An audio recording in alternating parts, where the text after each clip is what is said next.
గత ప్రభుత్వంలో రోడ్లకి నిధులు కేటాయించారులే కానీ తట్టడి మట్టి అంటూ పోయలేదు జగన్ గారు కానీ వీళ్ళు కానీ. అబ్బో అసలు నడువులు పోయాయి, కాళ్ళు చేతులు లాగటం, అసలు నరకయాతన. బైక్ మీద వెళ్ళాలంటే అంత ఇబ్బంది పడేవాళ్ళం. గుంతలుగా ఉండేది. ప్రయాణికులు ఇద్దరు ముగ్గురు కలిసి వెళ్తుంటే కనుక బ్రేక్ వేసినప్పుడు స్ట్రిట్ అయి పడిపోతాం. ఈ రోడ్డు ఇప్పుడు ఎక్సలెంట్గా ఉంది, ముసలోళ్ళు కూడా బండి తోలొచ్చు. నాణ్యతలో కొంచెం తేడా అనిపిస్తుంది. గతంలో అయితే చాలా నరకం అనిపించే వాళ్ళం, ఇప్పుడు చాలా బాగున్నాయి రోడ్లు మొత్తం. కూటమి ప్రభుత్వం వచ్చిన తర్వాత రహదారులు రోడ్లు నిర్మాణ పనులు జరుగుతూ చెప్తున్నారు. ప్రస్తుతం నేనున్నట్టు ప్రాంతం విజయవాడ టు నూజివీడు ప్రధాన రహదారి. విజయవాడ నుంచి నూజివీడు దాదాపు 45 కిలోమీటర్ ఉంటుంది. 45 కిలోమీటర్ గతంలో ఈ రోడ్లు వెళ్ళాలంటే చాలా ఇబ్బందికరమైన పరిస్థితి. రోడ్లు అయితే గుంతలమయంగా ఉండేది. కానీ ఈ రోజు కూటమి అధికారం వచ్చిన తర్వాత ఈ రోడ్ అంతా కూడా ఈ రకంగా అయితే వేసారు. రోడ్డు గతంలో గుంటలుగా ఉన్నటువంటి ప్రాంతం అంతా కూడా తార్ రోడ్డుతో ఎలాంటి ఇబ్బంది లేకుండా చాలా హ్యాపీగా అయితే ప్రయాణం అయితే జరుగుతుంది. ఈ యొక్క గతంలో రోడ్డు ఎలా ఉంది, ఇప్పుడు రోడ్డు పరిస్థితి ఏంటనేది వాహనదారులు ఎవరైతే ఉన్నారో వాహనదారులని వారి మాట్లాడి తెలుసుకుందాం. గతంలో ఈ పరిస్థితి ఏంటి, ఈ రోడ్డు పరిస్థితి ఏంటి, ఇప్పుడు రోడ్ వేసిన తర్వాత పరిస్థితి ఏంటి, అప్పటికిప్పుడు తేడా ఏంటి, వారి మాటలు తెలుసుకుందాం. మేము ఎన్ఆర్ఐ కాలేజీ నుంచి. ఎలా ఉండేది గతం, ఎలా ఉంది రోడ్డు? గతంలో అయితే చాలా నరకం అనిపించే వాళ్ళం, ఇప్పుడు చాలా బాగున్నాయి రోడ్లు మొత్తం. సూపర్. మన పారసార్ దగ్గర వేయించింది, ఆయనకి థ్యాంక్స్. గతంలో ఇప్పుడు తిరిగారు ఈ రోడ్లో చాలా రోజులు తిరిగాం, చాలా నరకం అనిపించాం కూడా. నడుము నొప్పులు, ఈ డూములు పగిలిపోయి పంచర్లు అయిపోయి చాలా నరకం అనిపించాం. ఇప్పుడు ఎలా ఉంది? ఇప్పుడు చాలా బాగున్నాయి. క్వాలిటీ ఎలా ఉంది? సూపర్, మంచి క్వాలిటీ. అబ్బో అసలు నడువులు పోయాయి, కాళ్ళు చేతులు లాగటం, అసలు నరకయాతన. బైక్ మీద వెళ్ళాలంటే అంత ఇబ్బంది పడేవాళ్ళం. ఇప్పుడు చాలా బాగుంది. ఈ కూటమి వచ్చిన తర్వాత రోడ్ల పరిస్థితి ఏంటి? అంటే డెవలప్మెంట్ చేస్తున్నారండి. ఇప్పుడు అప్పటికప్పుడు అవ్వాలంటే అవ్వదు కదా, టైం పడుతుంది, చేసుకుంటూ వస్తున్నారు. అవును. ఈ రోడ్డు క్వాలిటీ ఎలా ఉంది? చాలా బాగుంది అసలు. గతంలో ఇప్పుడు వచ్చాయి ఈ రోడ్లో? వచ్చానండి, చెప్పాను కదండి. అసలు బాగల ఒకప్పుడు మోకాళ్ళ లోతులు, రోడ్లు రాళ్ళు ఇల్లు. అవును సార్. ఇప్పుడు చాలా బాగుంది. రోడ్డు చాలా బాగుంది. ఈ రోడ్డు నూజివీడు దాకా కంటిన్యూషన్ చేస్తే ఇంకా బాగుంటుంది. ఎలా ఉండేది ఈ రోడ్డు? గతంలో గుంతలే ఉన్నాయి. ఇప్పుడైతే ఉండేది, దారి పడిపోతూ ఉండేవాళ్ళము. గుంతలుగా ఉండేది. ప్రయాణికులు ఇద్దరు ముగ్గురు కలిసి వెళ్తుంటే కనుక బ్రేక్ వేసినప్పుడు స్ట్రిట్ అయి పడిపోతాం. ఫ్యామిలీ వెళ్ళినప్పుడు ఇద్దరు ముగ్గురు ఆగి ఫ్యామిలీ వెళ్ళినప్పుడు ఏదైనా స్కిడ్ అయి పడిపోతాం, దెబ్బలు తగలటం బాగా ఇబ్బందిగా ఉండేది.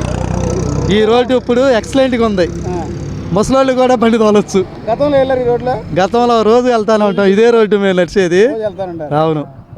క్వాలిటీ ఎలా ఉంది? క్వాలిటీ బాగుంది, ఆగిద్ది. నెంబర్ 1గా ఉంది క్వాలిటీ కూడా. గతంలో ఎలా ఉండేది? అంతకుముందు మరీ దరిద్రంగా ఉండేది, గోతులు అంతా ఇబ్బంది పడేవాళ్ళం.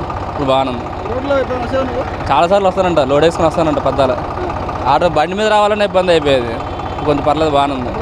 ఇప్పుడు పర్లేదు, బాగానే ఉంది. క్వాలిటీ అంటే కొన్ని రోజులు పోయింది తెలిసింది. ఇప్పుడు ఎట్లా చేసి కొత్త రోడ్డు కదా అది, చూడడానికి అయితే ఇప్పుడు పర్లేదు. వెళ్ళడానికి రావడానికి ఇబ్బంది లేదు. ఫస్ట్ గేర్లో రావాల్సి వచ్చేది రోడ్ బండి అయితే. అక్కడి నుంచి వడ్ల మంది దాటిని కాడి నుంచి ఇదంతా ఇక రావిచర్లాగా బాగానే ఉండే. అక్కడి నుంచి అటు బాగానే ఉంది, కానీ ఇదంతా అట్లాగా ఉండేది. గోతులు అంతా ఇట్లాగా ఉంది. ఇప్పుడు బాగానే ఉంది, టాప్ గేర్లు వెళ్ళిపోతుంది ఎప్పటికప్పుడు. రోడ్ ఎలా ఉంది? రోడ్డు బాగానే ఉంది. ఇప్పుడు గతంలో ఎలా ఉండేది? గతుకులుగా ఉండేది. ఇప్పుడు బాగానే ఉందండి. ఇప్పుడు వెళ్తా ఉంటారు పర్వాలేదు, ఎక్కువగా బాగానే ఉంది. ఇప్పుడు పర్వాలేదు. క్వాలిటీ పరంగా ఎలా ఉంది? క్వాలిటీ పరంగా మాకెలా తెలుస్తుంది, మీరు చెప్పాలి. తెలుస్తూ ఉంటుంది కదా. ఆగుద్ది అంటారు లేదని ఎలా చెప్పి, పెద్ద వాన వచ్చింది అనుకోండి, ఏమైందో తెలియదుగా. పర్లేదు ఈ రోడ్డు ఇప్పుడు? పర్వాలేదండి. ఈ రోడ్డు ఆ ఎదర కూడా ఇంకొక 7 కిలోమీటర్లు వేసి ఉంటే బాగుండేదండి. అది కూడా కంటిన్యూ చేస్తే బాగుండేది, చక్కగా కంటిన్యూ చేస్తే చాలా బాగుండేది. పర్ఫెక్ట్గా ఉంది రోడ్డు మాత్రం ఇప్పుడు. అంతమంది గతుకులుగా ఉండేది, కొద్దిగా ఇబ్బంది పడేవాళ్ళు అందరూ కూడా. ఇప్పుడు చాలా బాగుంది రోడ్డు కూడా. రెగ్యులర్గా వస్తూ ఉంటాం. ఆ 7 కిలోమీటర్లు కూడా వేసి ఉంటే బాగుండేది కరెక్ట్గా.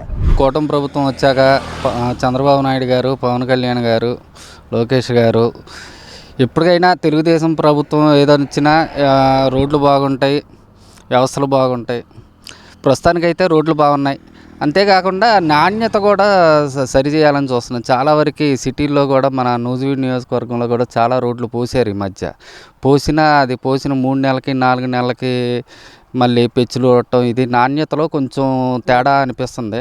దానికి కూడా ప్రభుత్వం ఏం చేయాలని చెప్పేసి క్వాలిటీ కంట్రోల్తో పర్యవేక్షణతో, అధికారుల పర్యవేక్షణతో చేస్తే బాగానే ఉంటుంది. అయితే గత సంవత్సరం గత ప్రభుత్వం కన్నా ఈ ప్రభుత్వంలో రోడ్లు బాగున్నాయి. గతంలో చండాలంగా ఉన్నాయండి. అది ఇదొక టాస్క్. విజయవాడ వెళ్ళి రావటం అంటే మనం హైదరాబాద్ వెళ్ళి వచ్చేటండి, అడుక్కో గుంట. ఒక గత వైసీపీ ప్రభుత్వంలో జగన్ గారు కానీ ఎవ్వరూ ఒక గంపెడు మట్టి పోయలేదు. ఆ రోడ్ల వల్లే వాళ్ళు ఓడిపోవటానికి కారణం కూడా రోడ్ల వల్లే.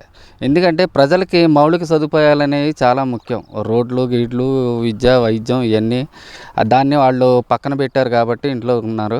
అయితే మా పవన్ కళ్యాణ్ గారు కూడా చాలా వరకు నిధులు తీసుకొని వస్తున్నారు. చంద్రబాబు నాయుడు గారు పవన్ కళ్యాణ్ గారు ఇద్దరు కలిసి రాష్ట్రంలో ఉన్న రోడ్లన్నీ సరి చేస్తున్నారు.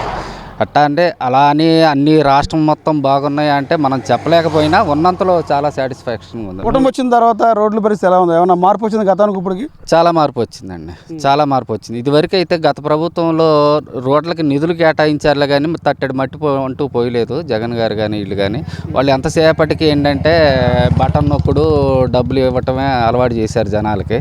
ఈ రోడ్లు గీడ్లు ఏంటంటే 10% జనాలకి డబ్బులు వేసి 90% పీపుల్ అంతా నా దగ్గర నా పక్కనే ఉన్నారనుకున్నారు. అది వాళ్ళు ఇప్పుడు నిద్రలేశారు. కాబట్టి ఏంటంటే ఏదైనా ప్రజలకు మంచి చేయాలని చూసేది ఏంటంటే రోడ్లు పరిశ్రమలు ఉపాధి అవకాశాలే.